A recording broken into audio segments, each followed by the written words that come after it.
नमस्कार, Jammu city round up में आपका स्वागत है। मैं हूं साक्षी सभरवाल। आइए नजर डालते हैं अब तक की खास खबरों पर। जम्मू के सुपर बाजार शॉप नंबर 22 में हुई चोरी। माई टाउन माई प्राइड के तहत जेएमसी द्वारा वॉकाथन का किया गया आयोजन। आंगनवाड़ी वर्कर्स हेल्पर्स ने सरकार द्वारा निकाले गए ऑर्डर पर जताया रोष। और अब समाचार विस्तार से। जम्मू के सुपर बाजार शॉप नंबर 22 में हुई चोरी। दुकानदारों ने कहा, शहर के बीचों बीच चोरी होना पुलिस की कार्यप्रणाली पर सवाल खड़े करता है। चोर लाखों की चोरी कर हुए फरार। ये मार्केट दुकान नंबर 22 में क्या कहेंगे कि शहर के बीचों बीच इस तरह की चोरियां जो है देखने को मिल रही? देखिए, ये हार्ट ऑफ द सिटी में सिटी कमर्शियल सेंटर है, जिसको जेडीए की 22 नंबर शॉप बोलते हैं। तो इसमें ये जो दुकानदार हैं, ये हारों का काम करते हैं। ये शादियों का सीज़न है और इनकी दुकान में रात को चोरी होना ये दर्शाता है कि आप शहर के अंदर कितने विजिलेंट हैं। जबकि ये सिटी चौक बिल्कुल पास है और वहाँ पे पुलिस कंट्रोल रूम की जो वैन है पूरी रात लगी रहती है। और यहाँ पे जो सिटी कमर्शियल सेंटर है ये, और यहाँ पे चोरी होना पुलिस डिपार्टमेंट के ऊपर एक बहुत बड़ा काला धब्बा है। माई टाउन माई प्राइड के तहत जेएमसी द्वारा वॉकाथन का कार्यक्रम किया गया आयोजित। इसके माध्यम से बच्चों को अपनी विरासत जानने के प्रति किया गया जागरूक। मैराथन में मेयर, डिप्टी मेयर सहित अन्य भी रहे उपस्थित। अलग अलग कार्यक्रम चलाए जा रहे हैं, जिसमें हम विजन डॉक्यूमेंट भी तैयार कर रहे हैं, चाहे वो टूरिज्म हो, चाहे हमारी रिसोर्स मोबिलाइजेशन हो, चाहे हमारे लाइवलीहुड का हो, रिकवरीज का हो।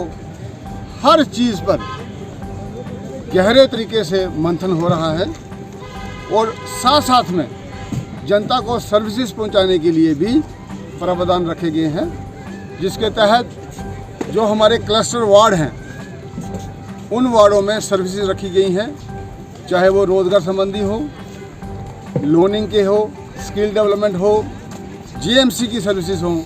हर प्रकार की सर्विस वहां दी जा रही है। और आंगनवाड़ी वर्कर्स हेल्पर्स ने सरकार द्वारा निकाले गए ऑर्डर पर जताया रोष। कहा, यह नई पॉलिसी हमें नहीं मंजूर, इसलिए रिटायर्ड होने पर आंगनवाड़ी वर्कर्स को 5 लाख और हेल्पर्स को 3 लाख दिए जाए। सर, मैं जम्मू से आंगनवाड़ी वर्कर वाइस प्रेसिडेंट महाजबीन। हमारा यही प्रोटेस्ट है। इन्होंने ऑर्डर निकाला है रात को 12 साढ़े 12 बजे कि इनको वर्करों को रिटायर किया जाए, हेल्पर को रिटायर किया जाए। हम ये कहते हैं कि करें रिटायर, हमें कोई शौक नहीं है इस डिपार्टमेंट को काम करने, क्योंकि 12 डिपार्टमेंट का ये हमसे काम करवाते देते कि हमें 4000 रुपया।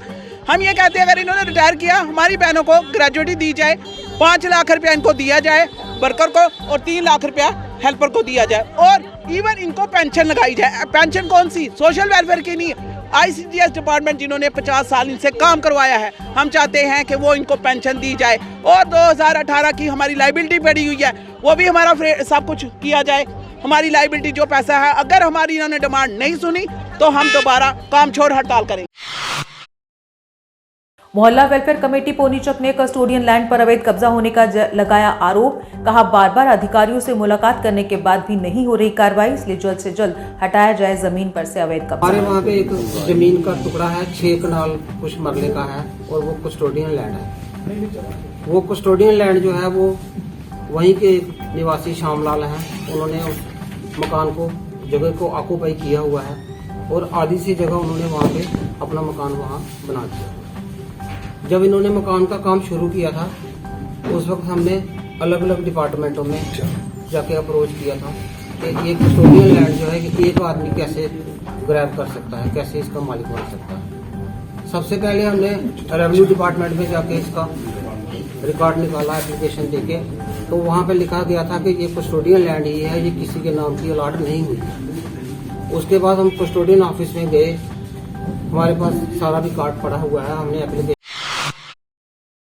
राजीव नगर के वार्ड नंबर 47 में टाइल लगाने का काम हुआ शुरू। वार्ड के लोगों ने भाजपा नेता कविंदर गुप्ता का जताया आभार। कहा, लंबे समय से हम इस काम के होने का कर रहे थे इंतजार।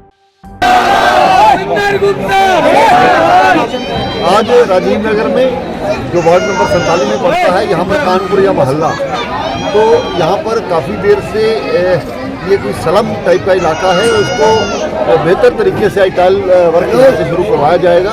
और सीवरेज का काम यहाँ पर पहले हुआ था और सीवरेज वर्क के कारण से जो पहले बना हुआ था वो भी टूट गया। इसलिए हमारी ये प्रयास है कि यहाँ पर अच्छा टाइल दे करके यहाँ पर टाइल वर्क और नालियों का काम करवा करके यहाँ पर एक अच्छा वातावरण दिया जाए। मैं राजकुमार जी का, श्रीमान विनय गुप्ता जी का, श्रीमती शारदा देवी जी, दलबीर सिंह जी, सूरज राणा जी, देवेंद्र जी, अशोक जी और ये हमारे सभी साथी जो यहाँ पर उपलब्ध हैं और स्थानीय लोग जो जिन्होंने यहाँ पर बहुत देर से एक कश्मीरी माइग्रेंट कर्मियों के प्रदर्शन को हुए आज 204 दिन। सरकार से उन्हें रीलोकेट करने की लगातार कर रहे मांग। कहा, घाटी में जब तक हालात सामान्य नहीं होते नहीं जाएंगे वापस। देखिए, पिछले 204 दिनों से हम यहाँ पर प्रोटेस्ट कर रहे हैं। जो कश्मीर घाटी में पिछले 36 महीनों में लगभग 20 से 25 हिंदुओं की निर्मम हत्या हुई है। उन हत्याओं के बाद जो ये हिंदू समुदाय कश्मीर में जॉब कर रहा था, एक भय का माहौल वहाँ पे बन गया और सारे के सारे यहाँ पर कश्मीर जम्मू आ गए। तो पिछले 204 दिनों से हमारी सिंगल डिमांड है कि हमें रिलोकेट किया जाए। रिलोकेशन का मतलब ये है कि आप हमें कश्मीर से निकाल कर जम्मू के ऑफिसेज़ में जो रिलीफ एंड रिहेबिलिटेशन का ऑफिस है यहाँ पर इसके साथ अटैच करें, डेपुटेशन पे हमें लाएं। तो यही इस चीज़ का सोल्यूशन है। अगर आप इसका सोल्यूशन कश्मीर के अंदर ढूंढते हैं तो वो टाइम वेस्ट करने के बराबर होगा। कश्मीर के अंदर इस समस्या का हल नहीं है। इस समस्या का हल है कि आप जो एम्प्लॉयज़ को उनको वहाँ से यहाँ पर लेकर आइए। उसके सिवा अगर आप जो भी एक्सरसाइज करेंगे वो सारी की सारी एक्सरसाइज। शॉर्ट फिल्म फेस्टिवल के तहत फिल्म मेकिंग वर्कशॉप का आज हुआ आयोजन। इस अवसर पर फिल्मी हस्तियां राहत आजमी, तारिक खान, कैप्टन राहुल बाली रहे उपस्थित। इस वर्कशॉप में फिल्म बनाने के सिखाए जा रहे गुण। जो यहाँ के आर्टिस्ट हैं, एक्टर्स हैं, उनमें ये पोटेंशियल है कि वो यहाँ से निकल करके उनको एक अच्छा प्लेटफॉर्म मिल पाए तो बॉलीवुड के लेवल पे और आगे भी बढ़ सकते हैं, जो कि वहाँ पर अपना पोटेंशियल दिखा पाएंगे और एक अच्छे एक्टर एक्ट्रेस के रूप में हमारे सामने आ पाएंगे। तो सिर्फ हम ये नहीं कहें कि यहाँ पर सिर्फ जो आएगा बॉलीवुड की मूवी बनाएगा। आज बहुत सारे एवेन्यूज अवेलेबल हैं जहाँ पर कि सोशल मैसेजेस के लिए, आर्ट और कल्चर को प्रिजर्व करने के लिए, जो हमारी जम्मू कश्मीर की या इंडिया की कल्चर है उसको प्रिजर्व करने के लिए, उसको शोकेस करने के लिए भी हमें बहुत सारे आर्टिस्ट और मूवीज की जरूरत रहती है। तो मैं यही उम्मीद करूंगा कि ये एबीवीपी ने भारतीय भाषाओं को प्रमोट करने पर दिया बल। कहा, इन भाषाओं को विभिन्न रूप से करना चाहिए प्रकाशित। वहीं पब्लिक यूनिवर्सिटी बिल को लागू न करने की अपील। संसद का 67वां राष्ट्रीय अधिवेशन जयपुर में संपन्न हुआ। 1485 डेलीगेट्स ने पूरे भारतवर्ष से और 32 जम्मू कश्मीर की तरफ से जो है उन्होंने भाग लिया और इसमें पूरे भारत के विद्यार्थी जो अखिल भारतीय विद्यार्थी परिषद के कार्यकर्ता हैं उनको विजन और मिशन मिलता है। सारे देश भर में कैंपसेस में विद्यार्थियों की आवाज़ को कैसे प्रबल करना है, उस सब के लिए विजन और मिशन इस राष्ट्रीय अधिवेशन से मिलता है। और इस राष्ट्रीय अधिवेशन में हमारे 5 रेजोल्यूशन पारित हुए। 5 रेजोल्यूशन जो है उनमें सरकार की तरफ से सरकार के आगे मांग रखी गई कि केंद्र और राज्य सरकार अपने अपने स्तर पे विशेष आर्थिक सहायता एनईपी को लागू करने के लिए दें। पॉपुलर फ्रंट ऑफ इंडिया जैसे आतंकी संगठन को बैन करने का जो सरकार ने कार्य किया उसके लिए हम सराहना करते हैं। और स्वदेशी लैंग्वेजेस में भारतीय भाषाओं में शिक्षाकरण होना चाहिए, भारतीय भाषाओं को प्रमोट किया जाना चाहिए, भारतीय भाषाओं को कैंपसेस में, सिलेबस में।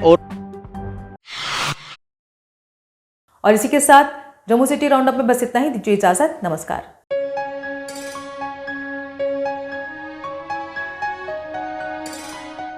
Department of handicraft and handloom Kathua आपके लिए लाए हैं जम्मू कश्मीर की शान, world famous Basoli painting,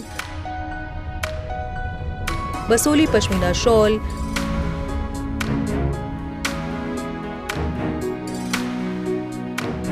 bamboo art,